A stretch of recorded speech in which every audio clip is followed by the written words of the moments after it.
This episode is sponsored by our friends at YCharts. I wanted to bring back some survey results YCharts shared last year, and one of the biggest findings was how many hours advisors save each month by using YCharts. 29 hours. Think of what you could do with all that time. Y'all know I love YCharts and been a user myself for almost a decade now. Where else can you get information about things like shareholder yield? Check it out for yourself and get 20% off your initial YCharts professional subscription when you start your free YCharts trial and tell them I sent you, or use the link in the show notes. New customers only. Drew, welcome to the show. Matt, it's great to be here. Where do we find you today? You find me in sunny Naples, Florida. You're not originally a Florida man, right? You got kind of roots all over the place. I'm an Indiana boy originally. Went to Purdue, moved down to Atlanta, Georgia, lived there for several years, back up to Chicago for business school, and then I've been all over, and then moved to London, England in 1999, and was there for 20 plus years, and now I'm back at the behest of my wife, broadly, and loving it. You had a tie-in to a former podcast alumni too, Professor Thaler. Where did you guys cross paths?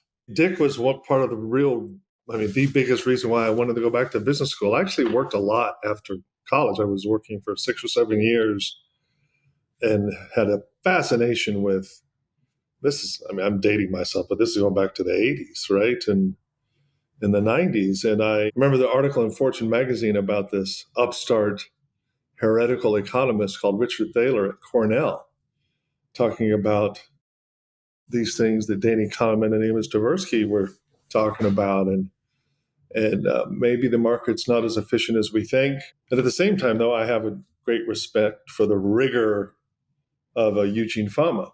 And when Thaler was convinced by Eugene Fama to come to Chicago, which is a great story in and of itself. People give him a lot of shtick for being so ivory tower, but he's not. He's out there trying to poke holes in the theory all day long too. And when he saw the work that Dick was doing, he's like, we got to bring him here. We need to have this debate at the University of Chicago. This needs to be the hotbed of the behavioral versus efficient debate. And he went to Merton Miller, who's even further to the right from Fama, and Nobel Prize winner as well, famously said, well, Gene, I'll let the next generation make their own mistakes. Go ahead and hire him. And so Gene brought Richard there. Dick calls me his almost PhD, which is sort of a backhanded compliment. Not that smart, but smart enough to pretend. I was already leaning a lot toward the behavioral explanations for why markets work the way they do. And after spending a lot of time with Thaler, that became cemented. And this was during the tech bubble. This is back in 98, 99. So it was particularly fun. And Dick and I got to do some work together. And we stayed close after I graduated.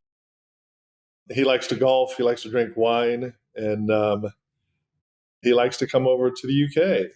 And he would do that. And we might hop on the train and go up to St. Andrews or Carnoustie and play some golf. And we kind of kept that up for many years. And yeah, he's definitely been a great mentor. And he's also introduced me to some wonderful people. He had a comment, and I'm going to probably get it wrong, but it's something along the lines of, he's like, the conclusion on a lot of this is not that everyone is so stupid, but rather that, a lot of these decisions are actually like kind of hard, and our brains aren't really set up, or the computer above our neck and shoulders isn't quite equipped for the programming decisions that come down our path every day. And markets are not, right? No, exactly. And that's when you get these windows. Perhaps, if behavioral stuff is correct, that's where you get these windows to try to take advantage of that. But it's difficult. Even economist says, hey, even though I know exactly what the mistakes are we make, I can't prevent myself from making them myself. It's difficult. I got a laundry list of them. I love to look at it. I think there was like an old Montier, and we'll see if we can throw it in the show notes, but it was like a little class test where you go through, and it's easy to see how easy it is to get caught up and swept into some of the decisions, and you look back on it and you're like, oh, I totally have, all these various biases. It'll be interesting in the not too distant future if you have like a little AI assistant, like a little, angel on your shoulder that's kind of be like, you know what, like the classic one, like the judge who hasn't eaten all day is like harsher sentencing then. It's like, hey, it's like you need a Snickers. It's like that ad, right? It's like, hey, you're going to make this trade. Here's this like behavioral thing you got to think about. I mean, to me, that's where long-term success comes in our industry. Earlier in my career, all I wanted to do was find behavioral mistakes the market was making. Hey, the market's not paying attention to this because they're suffering from ambiguity aversion, or they're suffering from a confirmation bias, or some behavioral bias that's making them underreact to changes in a business model. Let's look for all that stuff. And we do that. We love that. But in the spirit of sort of Charlie Ellis's loser's game kind of mentality, if this business is as much about avoiding the big losers as it is about finding the big winners, that means you got to sort yourself out. Can you create a process which you're as de-biased as you can be, but recognizing that you never really are? And so we do a few things at Albert Bridge. I do a few things personally to hopefully open yourself up to the disconfirming information, make it easier to see when it shows up.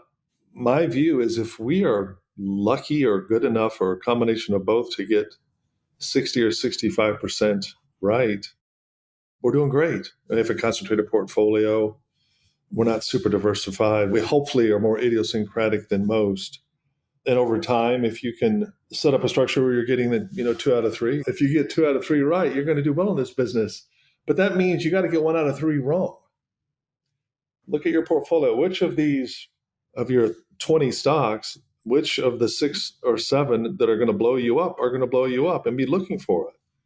Write a short thesis for the things you want to buy, so that you're looking for the disconfirming information when it shows up. That's no fun. Nobody wants to do that. The disconfirming evidence. Come on, man. That's a great exercise. And you don't hear that many people that actually go through that. We have long, short routes, which helps, but I like nothing more than knowing the company well enough. And if I'm talking to one of our investors or a buddy that's running a hedge fund, and I try to give the short case for a company that I really like, and if at the end of that, they're like, are you sure you don't want to be short that? That sounds terrible.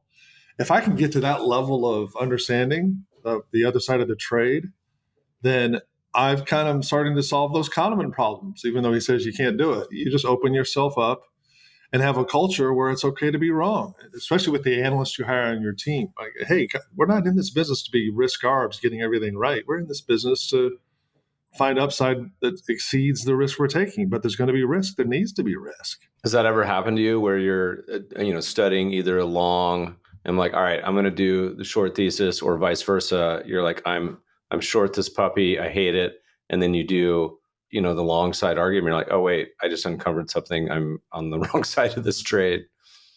Yes, that's happened at least a half dozen times. I mean, I've had a reasonably long career, but I've gone from short to long or long to short, sometimes in the space of a few months, sometimes in the space of a day, when just the information that's presented to you is completely different than whatever side you were on, but also in line with what your sell case was if you were long, or your buy case was if you were short. You got to be out there willing to make mistakes and try to document how you will lose money if you do ahead of time, so that if those things show up, you can manage it. The analogy I use, I overuse it, especially with British investors who don't know what I'm talking about, but I like using baseball analogies. One of my favorites is that, and apologies for those hearing this podcast if they've heard me mention this one before, but I love that Hank Aaron is second or third all time grounding into double plays. History of Major League Baseball. And that's a risk he can mitigate if he weren't swinging for the fences. But then we don't get 755 home runs. Do you have any that stick out? Do you like looking back on it where you remember, you're like, oh man, I remember studying this particular stock or investment and flip my position? You had one on Twitter, I remember, where you were talking about Apple, where you were, I think it was the original Steve Jobs presentation, where you watched it and you're like, okay, hold on. That's a good one. I'm glad you remembered it better than I did, Meb. But I love digging through everyone's Twitter history. There's a lot of good starting points. Back when the iPhone was released, there was anticipation by the market ahead of time, and the stock had already gotten a bit juicy. And here we are. We're in Nokia land, right? We're saying, oh, this is the 40% market share. There's no way these guys at Apple are going to do anything. Let's get short Apple. The stock was expensive-ish at the time, not compared to where it is now, but we had a thesis that there was a bit too much hype, and then they did the presentation.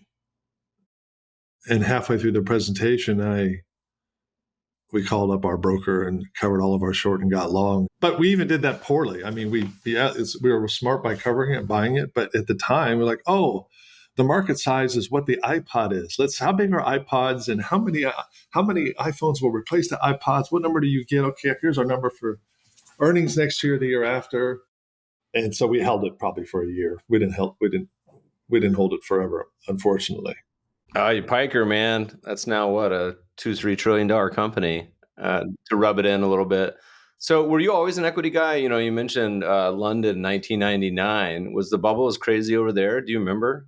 Oh yeah, yeah. And I was covering tech stocks for Fidelity Investments, and it was the heyday. I remember I'm really dating myself again, but everything was just over the top in 98, 99, including the broker conferences. And you go to Chase H&Q's conference or Credit Suisse's conference out in Scottsdale, and you'd have Aerosmith playing, or you'd have the CEOs flying in helicopters. And we had a lot of access at Fidelity, which was great. So I got to spend time with Larry Ellison or Michael Dell or Tom Siebel during all this period. And we had similar froth in Europe. You change your name to something.com and the stock went crazy. And it was a very similar period around the world. Walk us forward. You started right before GFC. Was this always equity focused, long, short? Where in the world do you focus? What's kind of your interest? And then some other Fidelity alumni and I started to run some money externally for what was then the Mann Group, now part of GLG. And then in 2008, we started Alpha Europe, and a long, short focused, concentrated fund focused primarily on Europe. And I'd been there by that point, I'd been there 8 or 9 years already. And then we were bought by Perella Weinberg, New York-based firm. They took us over and we rebranded the firm's name and the fund's name. No change to the office or anything, but just rebranding. But one thing we did is made the long book investable by itself. So investors could choose. You want the long short fund, you want the long only fund. And the long only fund is what a lot of the U.S. institutions really gravitated toward. I was going to say, does anyone ever choose the long short? Well, they used to. They used anymore. to before 2011. They sure did. Maybe that'll change again one day, man. Who knows? Well, I don't know, man. It's like looking at the charts of A, short selling funds, and B, short sales as a percentage of market cap or whatever you want to message. It's like both are like all-time trending lows to zero. I don't know how much further they can go. And then you see stuff like Chanos. He didn't retire, but like shutting down some fund. All the indicators you kind of see when, but I would have said that in the last couple of years too. I told Jim this, after he made his announcement. This feels like a Julian Robertson moment in '99 when he decides to get out of the business. He'd been proven wrong for so long by being short tech stocks or not owning them. And he's like, that's it, I'm done. And here you go, Jim's kind of calling it. They lose it, and it's tough when you have investors and they flee, given what his mandate was. And I'm very impressed by Jim's work over many years. And he's incredibly well respected by everyone of us. One of the things you always hear from commentators when they're talking about long short, they always say one of the benefits of long versus short is you can make 2, 3, 500% in longs, and shorts you can only make 100%. And Jim was like, actually, that's not true. He's like, as a short declines, due to the way the margin works, is you can actually, double, triple down on it as it goes down. Now, your exposure may or may not change, and that may or may not be a good idea, but the premise that you can only make 100% is false, which is one of those interesting, like just Wall Street maxims you hear all the time. You can only make 100% on short sale. Well, that's actually not true. That's not true. Yeah, there's not only leverage in the way you put the positions on, but also you might be running with 200, 250% gross exposure. So you've got leverage on top of that as well. But, broadly, it is true. You're not going to have a 50 bagger on the short side. And especially you and I have both seen this over the last few years. People will look at trying to justify their current views they have for particular companies. They will always cite the biggest winners of all time as the proxy for, hey, look what happened to Amazon. Look what happened to Apple. And if that happens here, as if, and we're picking two of the most successful companies in the history of capitalism, as if that's something that's going to be repeatable by everyone else that you're invested in. And that's pretty silly. Where do we stand today? You kind of maintained a focus on Europe, or where does your lens sort of take you around the world? Yep, maintain the focus on Europe. It's not something if I had in 2018 had said, hey, I'm going to move to Florida and invest in European companies, my investors would have said, what? But if there's one positive to the whole COVID experience is that people are like, actually, maybe you can pull that off. And so no pushback at all. In fact, in some ways, I think it could be argued that it's a little bit better to do things the way I'm doing it here, a little bit more thinking time in the afternoons. Talk to us a little bit about European stocks. Going back to 2008-9, there's been a disturbance in the force where the U.S., and particularly the U.S. mega cap, has just kind of steamrolled kind of everything in the world. And I actually had an email in my inbox this morning from our good friends at the Loosehold Group, a big Quanti podcast alum that's been on a bunch, and they have a chart. It only goes back to 92, but it's the annual spread between equal weight and cap weight S&P. And before last year, the two worst year ever for equal weight were 98 and 99. And then now 2023 was the second worst year ever. And that's in the headlines, right? The Mag 7 and everything else. But Europe seems to be not catching up, being the wrong word, but moving in the right direction, I guess. I saw a tweet that you'd sent out the other day, which was similar to some things that I've noticed in this sort of this outperformance the U.S. has had over Europe, over other places, is a relatively recent phenomenon.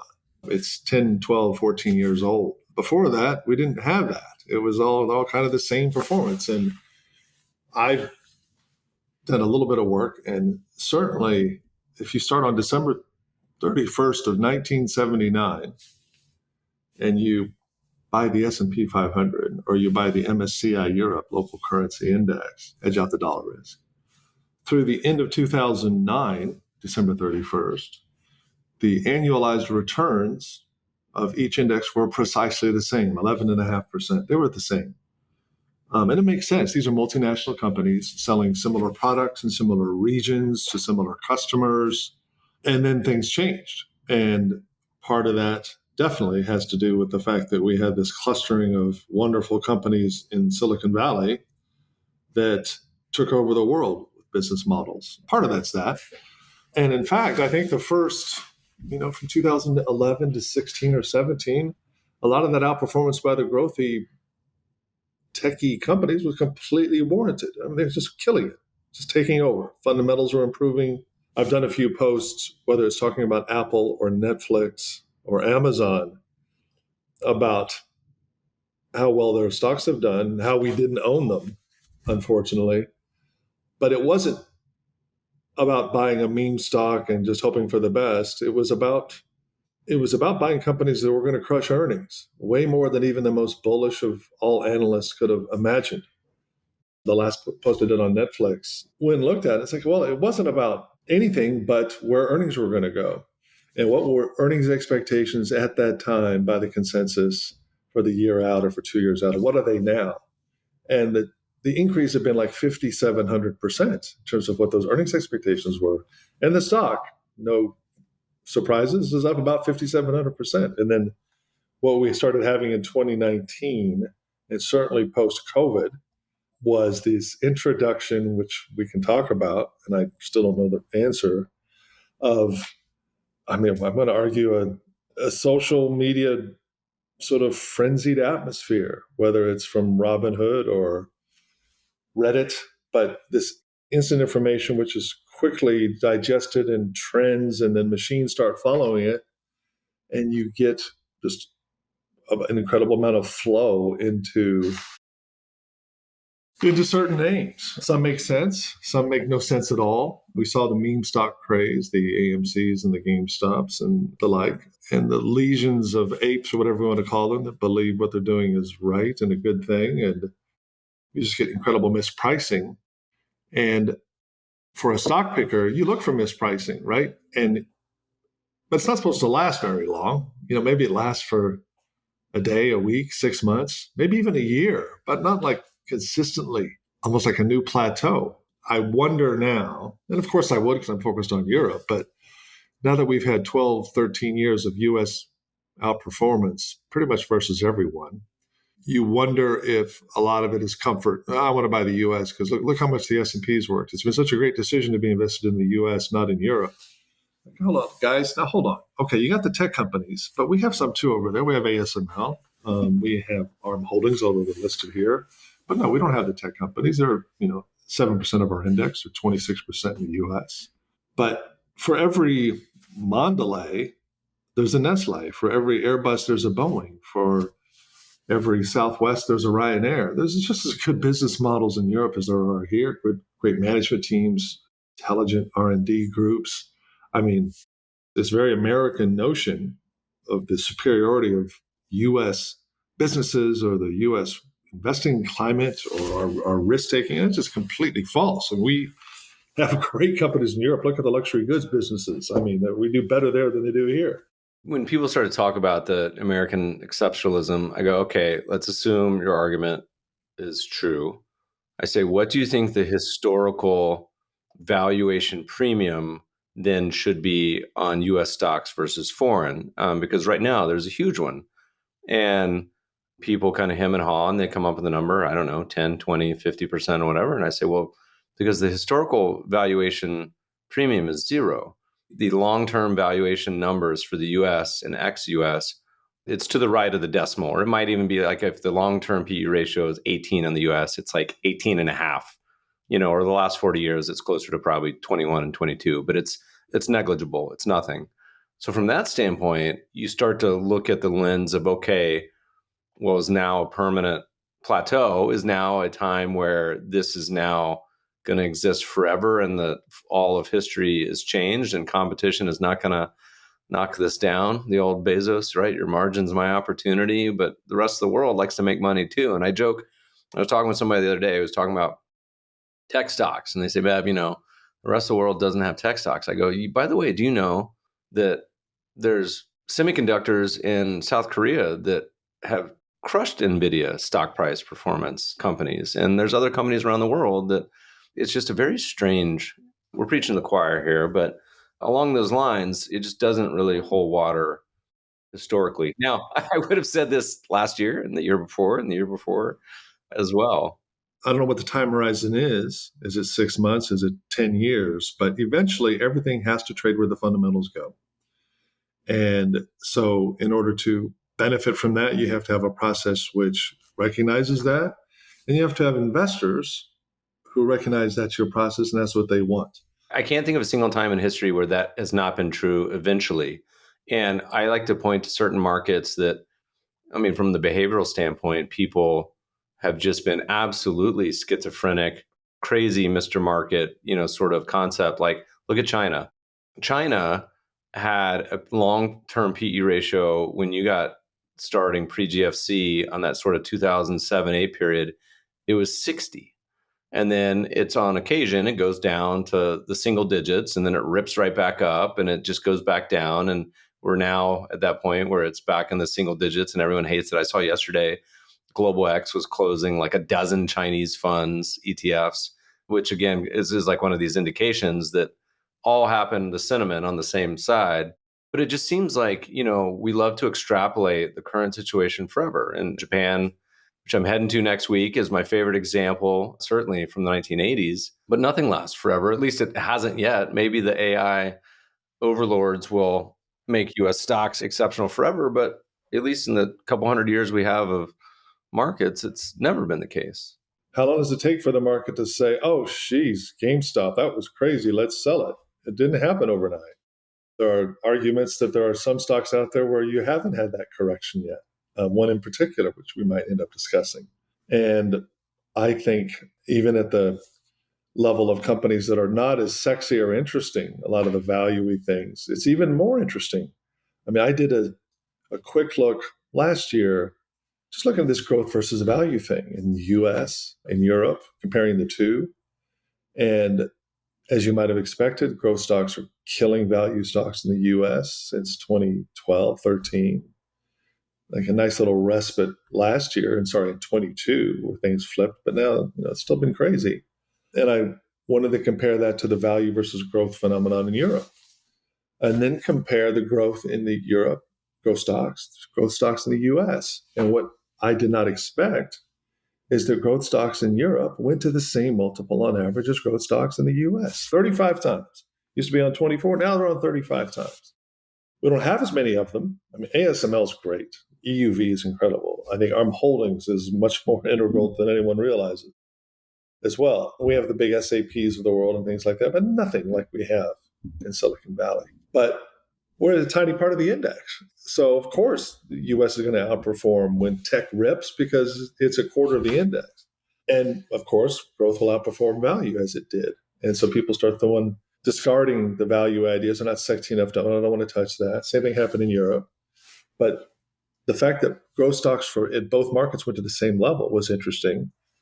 And then value, which underperformed the US, was, I guess, expected. Or at least it's explainable. Value in Europe was even worse. So in other words, US value has actually beaten European value during this period when US value struggled. European value stocks are as cheap as you like. And some of them are actually very good companies with great management teams. They're just in the business, don't capture the eyeballs. I have hedge fund manager buddies in London who run purportedly European-focused funds that have half their book in US names because that's what's worked.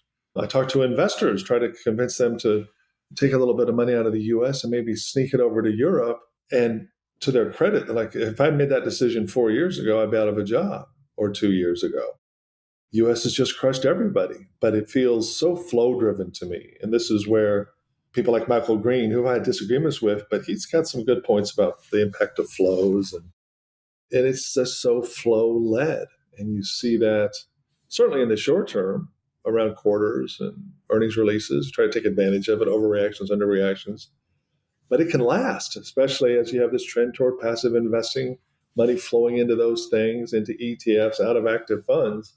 The tail starts wagging the dog a bit. Fundamentals are going to ultimately matter, but you've got to make sure you got your balance sheets right. You've got to do your work on the risk. But I think the setup is wonderful in terms of what we're looking at and the things we're buying. What rocks should we be uncovering, whether it's countries, whether it's individual stocks in companies, any areas, sectors you think are particularly fruitful?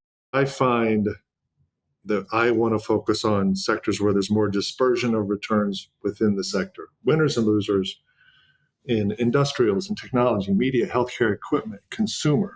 Not so much in real estate or banks or utilities, which all will have a very highly correlated return profile. So that means we focus on the stock picking sectors. And that's always been our shtick since 2008. And since we launched Alpha Europe.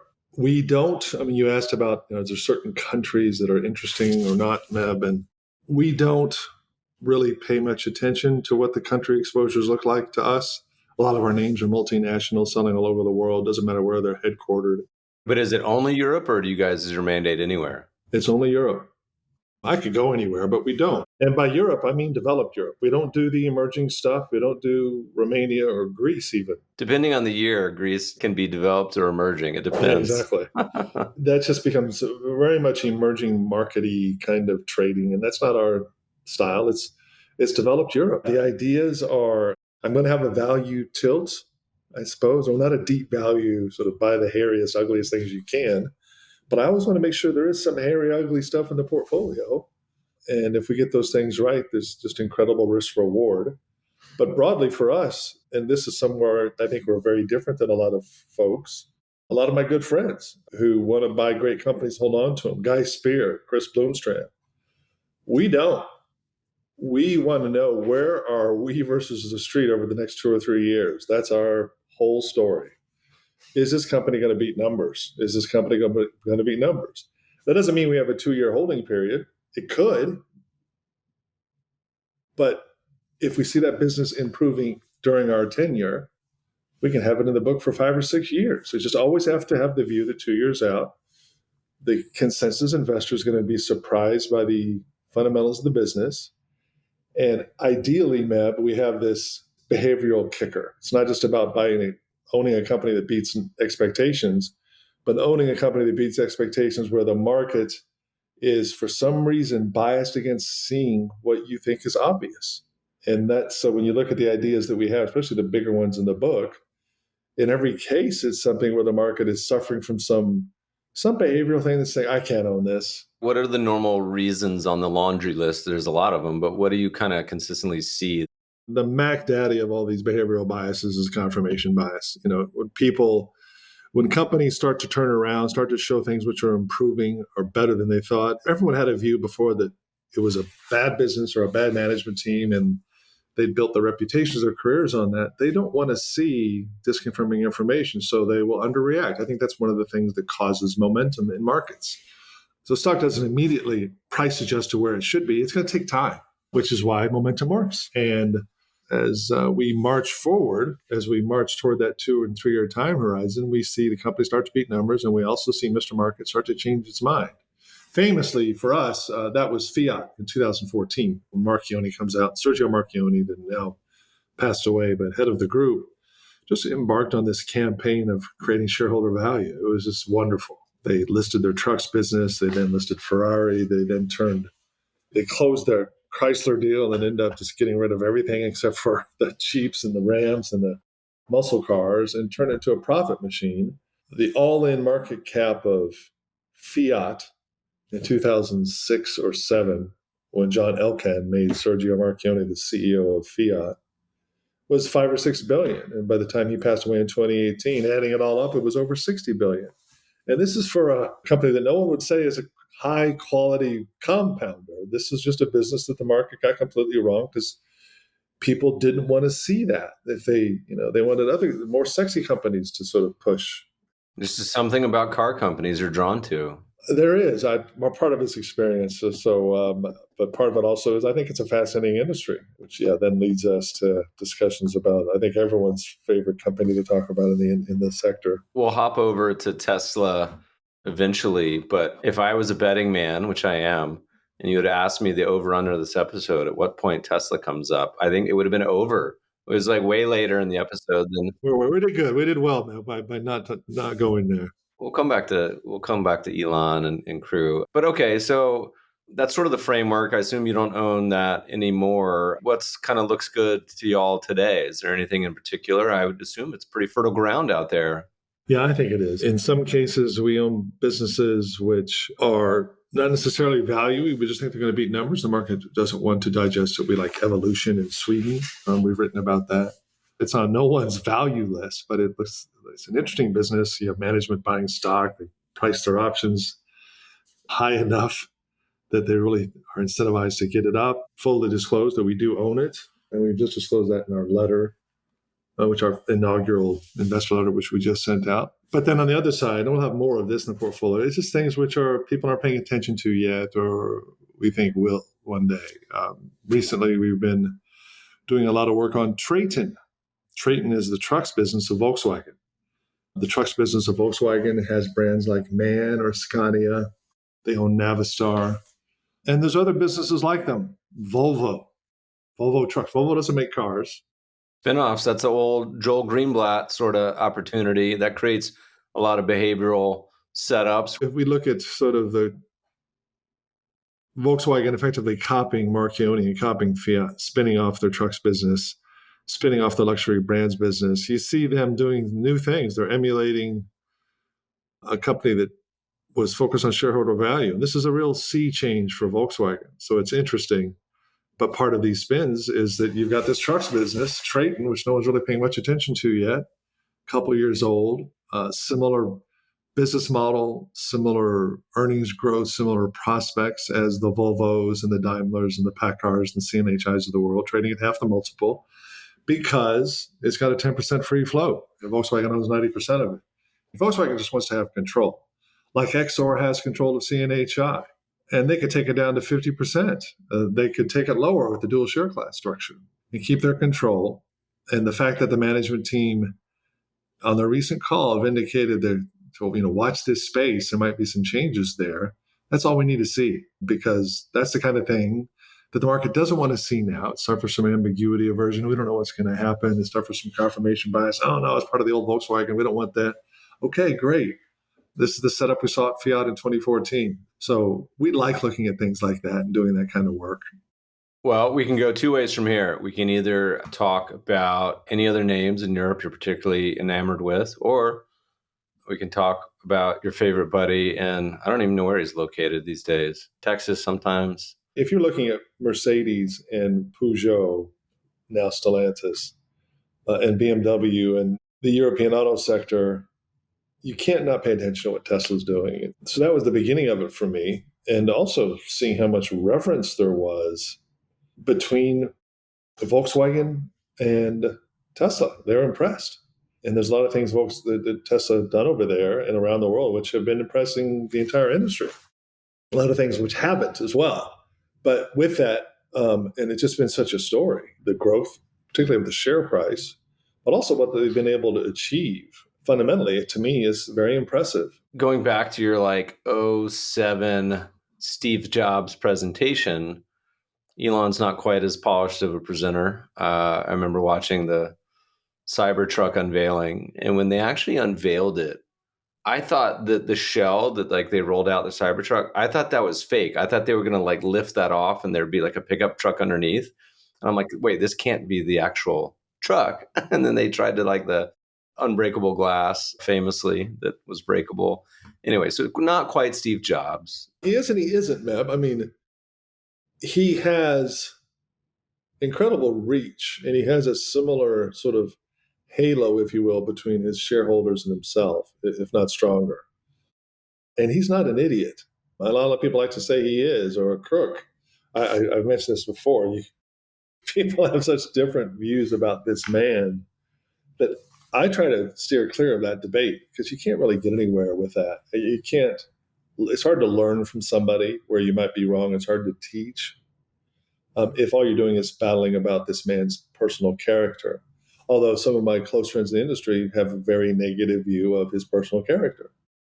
I'm not speaking out of turn, but Chris Bloomstrand, with whom you've spoken, Jim Chambers, with whom you've spoken, they're not big fans. And I try not to go there. I try to focus more on the economic reality of automaking and the likelihood of expanding that business into other lines. I have to say I was a bit thrown off last week when I saw that Elon was going to push his board to top him back up to a 25% stake in the company, which was kind of right, something that Jim or Chris might have expected. I thought that was overdoing it. Elon, as you all know, as everyone knows, sold a bunch of shares to arguably finance his Twitter purchase. But, he got some prices in the 300s. I think the average price of what he sold was at $275. We're down at 205 or 210 now. And he's telling his board, if you don't give me that 25% stake, I might take all the good stuff out, do it somewhere else. The AI, the robots, the dojo. Very threatening comments. I don't know if I've ever seen anything quite like that before. I hadn't. That's really pushing it. And when you do the math and you look at, it's very easy on Bloomberg to go through and say how many stock sales he made, what he owns, how many options he has left to exercise. What he's effectively asking for is almost precisely the same amount of stock he sold. About 140 million shares, effectively, the way it works out. And what do you do if you're the board? That's the bigger question. What do you do? I mean, if Tesla lost Elon Musk, that's it. Game's over. Share price falls in half at least. The whole halos are gone. So you almost have to acquiesce. But that's a big chunk of concession to make to keep this guy around. And you'd think he'd have enough incentive already, given how much of a stake he already has. So that was a bit of a surprise to me. That's not why I'm short Tesla, but that certainly added fuel to the fire. So why should someone be short today, or said differently, not be long? And is there a price which you would be long, going back to our earlier part of the discussion? To me, it makes perfect sense. But when I mention it on Twitter or in our blog, I get lambasted by the faithful. But I don't think that the car business itself is really worth that much. It's just the robo-taxi? It's the what? what they did was incredible. The Model Y is incredible. How on earth someone can come up with a car and sell more than anyone else in the world? I think they were ahead of Corolla for a few quarters. What the Tesla investors, I think, mistaken. I could be wrong. I've tried to go through and believe me, I've tried to find where can I be wrong on this thing? What needs to happen for me to be wrong? But people say, oh, they're going to sell 20 million cars by 2030, or maybe they revise that down to 15 or 10 by now. There's no way they'll do either of those numbers. You don't sell that many cars just because you hope that's what happens. You need, automaking is a tough business. It's tough. The two most successful in the world started in 1937 to 38. Coincidentally, Volkswagen and Toyota both started then. And after world wars and all sorts of crises, these two have fought their way up to owning 10 or 12% market share globally in 80, 90 years. That's how far they've gotten. And they're not idiots. Toyota's production system basically changed the whole world of engineering. These guys have come up with great things. These are not idiots. Everyone at Tesla wants to think that everyone else is an idiot, except for the folks that got jobs at Tesla. It's just not true. If it were an industry that was prone to sort of first mover or winner take all, then Toyota would have been the monopolist 15 years ago or longer. But you and I and everyone else that buys cars have a million reasons why we buy cars. Utility, the aesthetic of the car, how much it costs. There's a million things that go into the mix of why we buy a car. And some of us want EV, some of us don't. As you mix all this in, you realize that Tesla doesn't have the models. It has one that sells. Volkswagen has across its groups over 90 different models, different brands, and they have refreshes of those models every few years to get people to come back in. We aren't getting the same refreshes. We aren't getting the same models. We get the Cybertruck 4 years late, and I would argue, and this is more of a personal perspective, I think it's going to have trouble selling. They'll sell them to the fanboys here in year one. They're not going to sell 250,000 of those a year. I think them not doing a traditional pickup truck was such a whiff. Oh, it's a complete whiff. The Rivian's a better truck, and it's I'm a Midwest boy and live down south. I have a truck. Everyone knows has a truck. No one's buying a Cybertruck. I mean, yes, some folks in California will, and someone that wants to drive that thing. It's kind of a novelty. Does it all hinge on the mass market Redwood? It does hinge on the mass market, which if we had this conversation a year ago, and I did with many, that was something expected to be news on in the second quarter last year. So in terms of modeling what the business looks like going forward, Meb, and I have been, I think, fairly objective and also fairly positive on the likelihood of EVs becoming a bigger mix of total sales. It's nowhere close to what the fanboys expect in terms of the ICEs disappearing and us all driving EVs. And we've seen evidence of that now, where firstly, at all the traditional manufacturers, they're just not getting the demand that people thought. People don't necessarily want an EV because it's going to show up, particularly in some climates and some regions. But Tesla's seeing the same thing. Starting over a year ago, they had to start discounting. People don't want to buy them anymore. The only ones that sell are the Y anyway.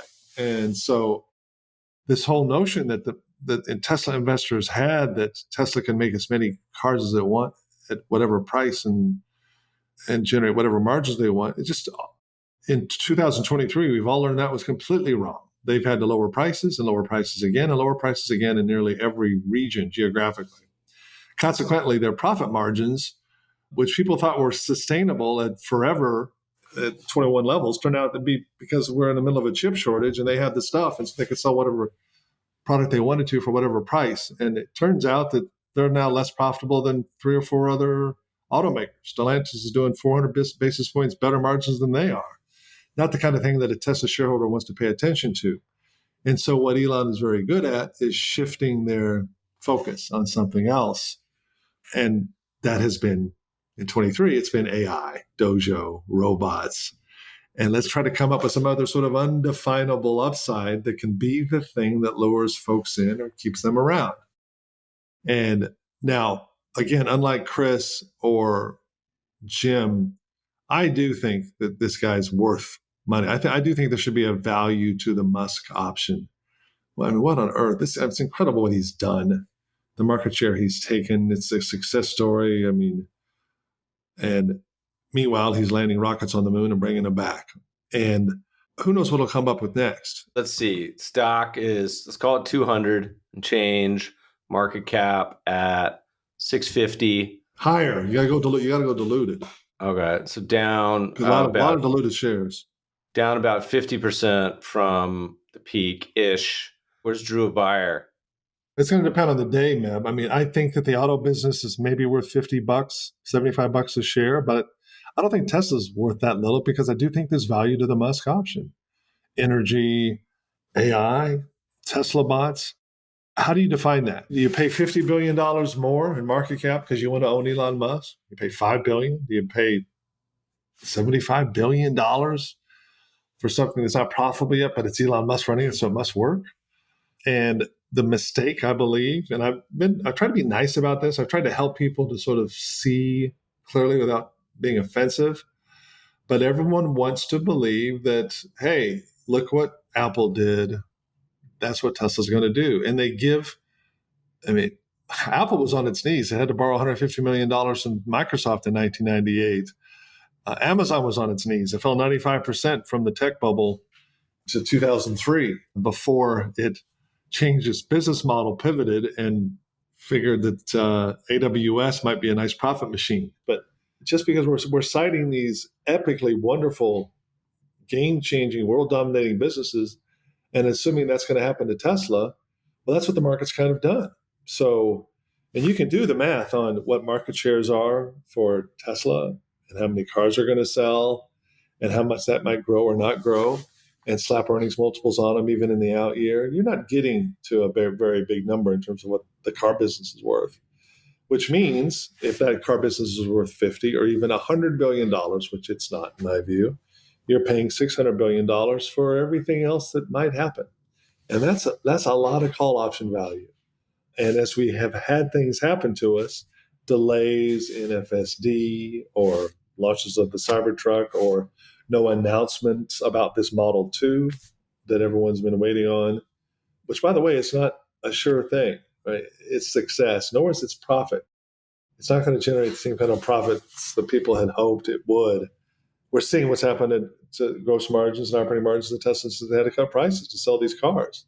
I mean, the fascinating thing to me, we had huge earnings downgrades. Last year at this time, I had temporarily become constructive on Tesla because it had sold off for all the wrong reasons. He just bought Twitter. Everyone's negative about him doing that. You get the stock pressure down. It gets down to $100 a share. And I actually wrote for the FT, hey, the fraud's gone, guys. I might think it's worth less in many years, but it's not worth this. This it's gone down to here, the fraud's gone, and now it's popped back up, and now it's coming back off. It's got a massive market cap again. People are paying $500-600 billion for the Musk option, and he's threatening to leave, take his toys and go home. I mean, I think it was Elon yesterday where he said something about, I stand by my prediction that if Tesla executes extremely well over the next 5 years, that the long-term value could exceed Apple and Saudi Aramco, which puts it, the 10 trillion club, like the first, that'd be the first stock to hit 10 trillion, which if the stock had a $50 or $75 billion market cap and he was saying those things, those grandiose things, you say, oh, you know what? God, this Elon, he's so smart.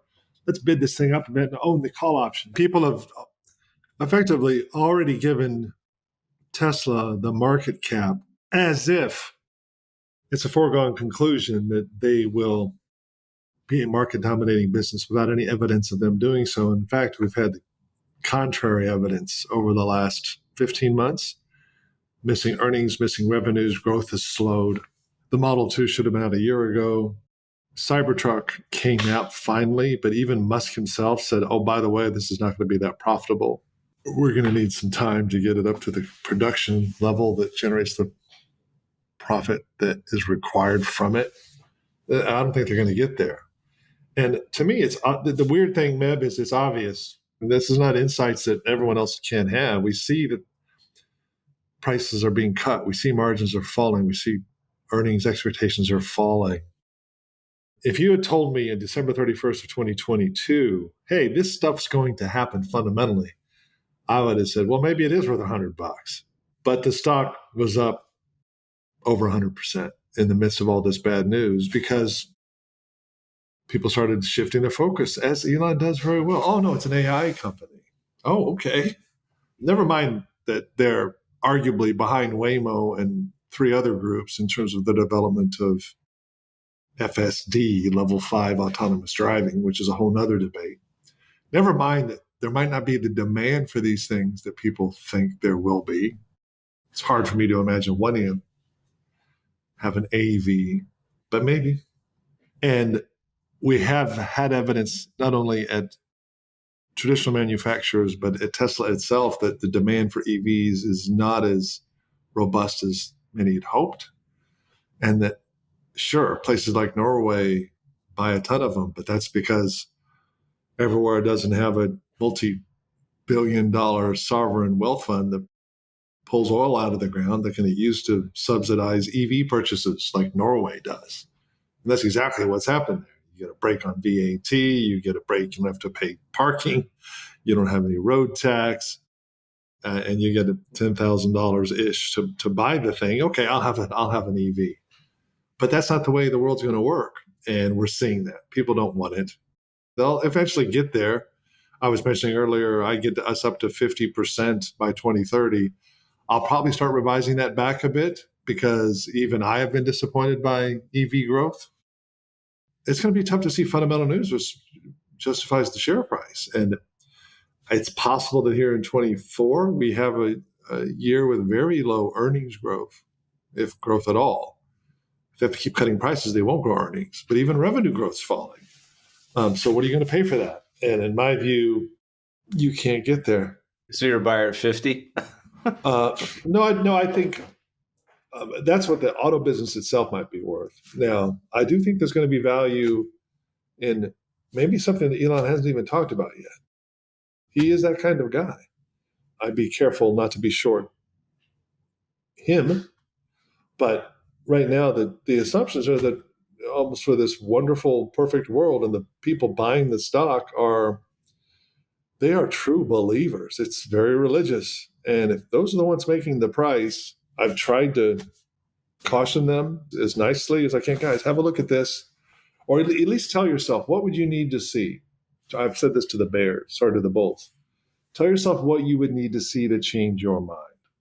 What kind of fundamental development? Maybe the robotaxis don't take off, or maybe they don't introduce a Model 2, or maybe margins go to here, or maybe sales go to whatever it is. Just predefine that. So if it does happen, you can exit. And those that say, no, I'm just going to own it forever, that as long as there's a contingent of folks that are still speaking like that, well, the stock's got downside. All right, $50. You heard it here. You never know with these sort of things. I always think about like him buying SpaceX or Starlink, and like all of a sudden it's this conglomerate of like really incredible assets. Yeah, well, this is the Musk option. He can put it all together. What's been your most memorable investment, good, bad, in between over the years? I'm sure there's been plenty. Back in 2008, Meb, things were pretty crazy, as you'll remember. We had just launched our long short fund in April that year. Every one of my friends and their brother was short the Volkswagen Ordinary shares because it looks like Porsche was trying to take it over, the Piech family. And there was a huge disconnect between the ORDs and the prefs. The ORDs are the voting shares. That's what you needed to own control of the business. The prefs are the more liquid shares that trade at a discount because it didn't have voting control. Well, the ORDs started trading at an incredible premium to the prefs. I mean, 100% for the same company. And it became something that the hedge funds wanted to short. Oh, because this made no sense. It didn't make any sense. But we try to be the hedge fund that doesn't copy what everyone else is doing. And we didn't see any edge, nothing novel about our work. We didn't get short the ORDs. We just watched. And we told ourselves, if it starts breaking, we see some signs that fundamentally this is going to correct itself. It'd be great to be short these ORDs alone the prefs and watch them collapse. But we're going to wait. And we waited.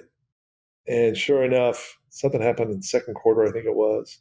and you start to see signs that this might break. So we started getting short a little bit. And then there was another announcement, and it started behaving for us. The ords started falling in. Okay, let's get short the ords. Let's do it. So we'll be like everyone else, but we felt like we were smarter about it. And on the Friday, I think this was in September, we got to our full size. I think it was a 4 or 5% short in Volkswagen ords. I've got it written down. I think the stock price was at 200 some euros a share. That Sunday night, I think it was Ferdinand Piche, but some representative of the family puts out a press release saying that in the spirit of full disclosure, they wanted to let people know they bought a bunch of call options, which gave them a certain amount of the share capital control of the float. And then if you added the state of Lower Saxony to that, there was no float left. And we wanted to let you this know so that you shorts have time to exit your positions. That was the actual press release. And we had just got full size that Friday. And I called my trader. And I've never done a market order in my life. I'm always a limit order guy. I'm going to pay 216.60. You can have some discretion here, blah, blah, blah. Let's do a VWAP. Let's do this. Let's try to find it dark. I told my trader, I would like you to buy whatever that number was for us, 5%. I want you to buy everything, market on open. I don't care what you pay. And let's say the stock closed at 220. Again, I'm making up the numbers. That morning, it first ticked at 350. So the stock I sold the Friday before at 219, a big position, I buy back at 350 the next morning, the next business morning. Stick a knife in my heart. The stock proceeded to march up to over 1,000 over the next 2 days. It became the most valuable company in the world as the squeeze was on. It put some hedge funds out of business. We were actually able to trade it a bit on the way up, so we ended up coming out of 2008 making a little bit of money on both sides of VW. But that day was the most intense day, actually 2 days, I've experienced in capital markets and watching. This is a big company become an even bigger company. And it had $1 trillion market cap. This was back when no one had $1 trillion market cap. Was this the biggest, like on market cap? This is like the big daddy of short squeezes, right? Yes. And then it was a little bit more of a European story than an American story. But I mean, remember watching this from afar and just thinking, oh my goodness, this is astonishing. Yeah, no, it was. It was, and a lot of U.S. hedge funds were short VW ords. Certainly the European ones were. And we thought we were being smart not doing it. And of course, Murphy's Law, or Sod's Law, as they would say in the UK, the day after we get our short on, the press release comes out. Yeah, I mean, an incredible time. That's up there with Mount Rushmore of timing. I remember Jim O'Shaughnessy talking about he had a bunch of puts and sold them all the day before the 87 crash. Yeah. So those two might win the timing award. We've had a couple that are up there too. Drew, this has been a blast. Where do people find your writings, your musings? What's the best place to keep track of what's on your brain? I'll occasionally put out blog posts on our website. It's albertridgecapital.com. Drew's Views, it's called. Drew, it's been a grand tour. Thank you so much for joining us today. Meb, it's been great. I appreciate the time and look forward to the next chat.